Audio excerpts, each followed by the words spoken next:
Hi guys, it's Sunday here, late morning, about almost 11 o'clock. Superb day, I've got to say. I'm sorry to rub it into Victorians because I know that there's a major front going through the southern states right now, and I imagine that Victoria and southern New South Wales is copping quite a chilly blast. So I do feel for you guys, but here it's going to be like top temperature of 27. It's an amazing variance in climate that's taking place at the moment. However, we have our own problems up here. We've still got Anastasia Palaszczuk to contend with, the woman who just loves closing borders, and of course she's now done it again. And because she's made tougher lockdown restrictions due to an outbreak from, I think it was a youth detention centre in Brisbane. So southern Queensland has limitations on social gatherings of up to 10 people. Beyond that, you're not allowed. Then again, in the past they've allowed hundreds of people to attend Indigenous funerals, so I suppose that hypocrisy will continue on, so they can probably gather with impunity because basically Anastasia and Janet Young, the Chief Medical Officer, are acting like racists. They're basically treating different people with different colours differently, and that's what I call racism. So, not impressed. However, we have to live through it, and I mean, I'd rather be here than in Melbourne. Another headline coming up here where it says new corona cluster may actually lead to an explosion of hundreds of cases. That is just purely speculative by the media, who are quite happy to beat up a crisis. So I think that's fairly irresponsible reporting, but again, it is possible too.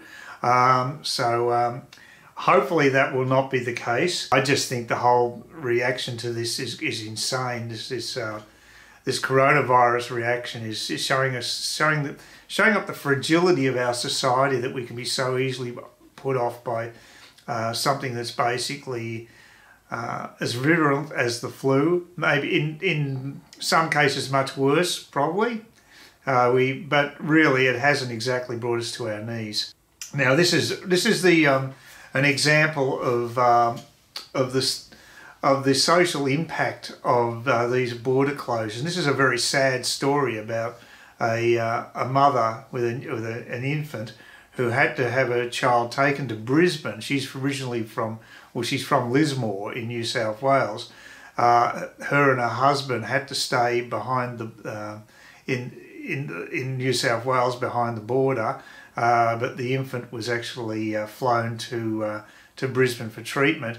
The people at the hospital decided that this couple was far too high a risk to actually come to Brisbane after they'd initially okayed it. They'd filled out all the paperwork, so that makes it even crueler. These parents just wanted to see their kid who was in a bad way, as you can see from photos. So, where's the humanity gone? I mean, what are we doing to people?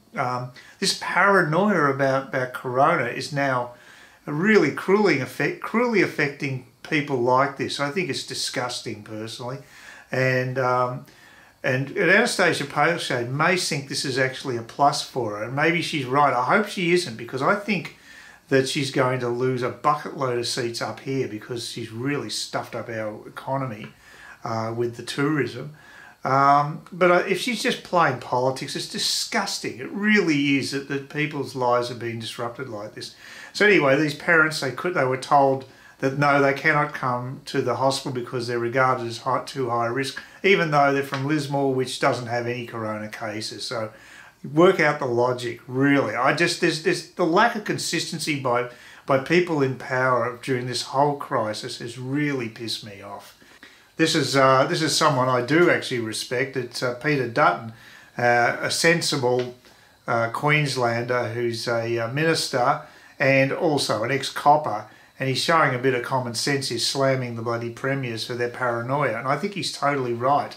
I've got a lot of respect for that guy. I think he's got the toughness and the decisiveness that is surely lacking in most of our politicians. And I think he's dead right there. That it's just insane. Apparently, there's been people like farmers can't get their feed through because of the border situation. It's made it almost a nightmare to move stock and feed and what have you from one state to another. This is not what federation was supposed to be about. It's supposed to be creating Australia as one nation. Now, we're just a whole lot of feudal states that seem to be wanting to push their own barrow and exercise power. It's really pathetic, and quite frankly, I'd be happy if we just got rid of the states. I think they're well past their use-by date. They cost money for all the politicians and the bureaucracies they set up. Other countries can do without it. They're a hangover from a time when we didn't have good communication in the country, and they made sense back in the 19th century. But in the 21st century, when we have a digital economy where communication is very easy anywhere in the country, I can't see the rationale for states. I think they're a total anachronism. And no surprise that, of course, people in Melbourne are thoroughly fed up with the draconian life that they've had to be living under Daniel Andrews, who's a classic banana republic dictator, in my opinion. The man absolutely relishes the power he's wielding over his subjects. He'd make a good Bolshevik, the old Dan, he really would. But there's a big surprise, 11,000 people have signed up for a freedom march in Melbourne because they're so fed up with these draconian shutdown measures. And this doesn't surprise me, and that could lead to violence. It could be a very nasty situation. I really believe that probably Victoria now is a powder keg. I think there's so many people at the end of their tethers that anything could happen down there. It's a little more relaxed and laid back here, and especially here because we really haven't felt it. Unless you're involved in the tourism industry, you wouldn't really be that affected by corona. But down in Melbourne, I think it's a bit of a powder keg. Yeah, apparently there's a whole lot of meth zombies and heroin zombies just wandering the streets in Melbourne. So that's another great look there. And this is a consequence of basically, one hand they've got the cops being real hard-ass with people giving out fines and what have you. In another instance, they're probably told to stay off the junkies. I mean, it doesn't make any sense. This one's a good one. I mean, Scott Morrison telling us the COVID-19 vaccine is voluntary. However, if you don't have it, you're not able to travel overseas and you're not able to receive welfare. So apart from that, it's a piece of cake, no problem. Personally, I'm not an anti-vaxxer, by the way, but if any vaccine that they want to impose upon us, it better be properly tested on a human population trial basis, go through all the usual checks rather than just rushing the bloody thing through and experimenting on us. We know what happens when people experiment with vaccines. Interestingly, Kmart has had its biggest profit slump in 5 years. And that is because they didn't actually stock up before the actual coronavirus hit really took effect, and their supply chains have been closed, so they haven't been able to restock their stores. What I find interesting about this is that Ian, I think it's Ian Bailey, he's the boss of Kmart. He actually admitted he made a mistake, and I find that incredibly refreshing. I mean, this guy, kudos to you, Ian Bailey, one of the few CEOs who actually has the balls to admit they've made an error. And for that, I think you should be applauded, because I'm just so sick of the spin that comes out of our corporates. It is a refreshing change. The other thing that we've got to remember about Kmart is that not having stock on the shelves is a good thing in a way, because you know where all their produce comes from? China. Just like these bloody wind turbines. They all come from China as well. We have been forking out so much money on stuff from China. I think it's good to wean the Australian public off it, and hopefully they'll find an alternative for some of these items. And when Kmart's able to restock, they might find that they don't have as loyal a customer base. Mind you, there'll be a lot of suffering Australians who just want something cheap to do the job. And of course, Kmart is very good for that. But you've got to remember, you're basically supporting the Chinese Communist Party indirectly by doing this. Personally, I'd like to see us cut as much trade off from China as possible. And now for a bit of a lighter look at things, I thought I'd go through a list of the 10 most wealthy billionaires in the world. And there's a number of lists online here, but I'm actually going to use the Bloomberg one because it actually suits my particular narrative here, so I can be a bit like the mainstream media. I'm actually manipulating it, but at least I'm telling you I'm manipulating it. But actually, look, the thing is, that depends on the criteria for these lists. I've gone through a number of these top 10 billionaire lists, and you'd be surprised how much they vary. In this one, we've got the usual suspects at the top, with Bezos, of course, being number one. Jeff Bezos, the head of Amazon, is number one. Big surprise. Yes, of course, Bill Gates. Bill and Melinda Gates, wonderful organisation. They have the same credibility as the Clinton Foundation, in my opinion. The other person who really stands out as a great American is Mark Zuckerberg. Yeah, I'm being extremely sarcastic here. So they're the three top ones. And then we have, guess who? Elon Musk. And out of those four people, seriously, if I had a choice between Bezos, Gates, Zuckerberg, or Elon Musk, hands down, Elon Musk is the one that I would give the stamp of approval to. He has a vision, he has character, he's an innovator, he's good for humanity. Those other three, I'm sorry, I don't rate them. They're basically good at, well, look at Bezos. Bezos burns books through Amazon, he just loves censoring stuff. And then you've got Gates. Well, I've already mentioned what Gates gets up to with the needle, and I'm very worried about his influence. Of course, he's pushing vaccines because he's going to be the vaccine suppliers. So he's trying to make out it's a humanitarian effort. Sorry, Bill, we don't buy it. You didn't get to be a billionaire by being a nice guy. And then you got Zuckerberg. Well, Facebook. Look at Facebook. It's all you have to do. I've cancelled my Facebook account. Scumbags who use your own personal data, and they don't really care about privacy. But, like I say, Elon Musk, compared to these guys, is a saint. And he's not a saint. He's a human being. He's got his foibles and flaws like we all do. Even me. Yeah, I've got plenty. Don't worry.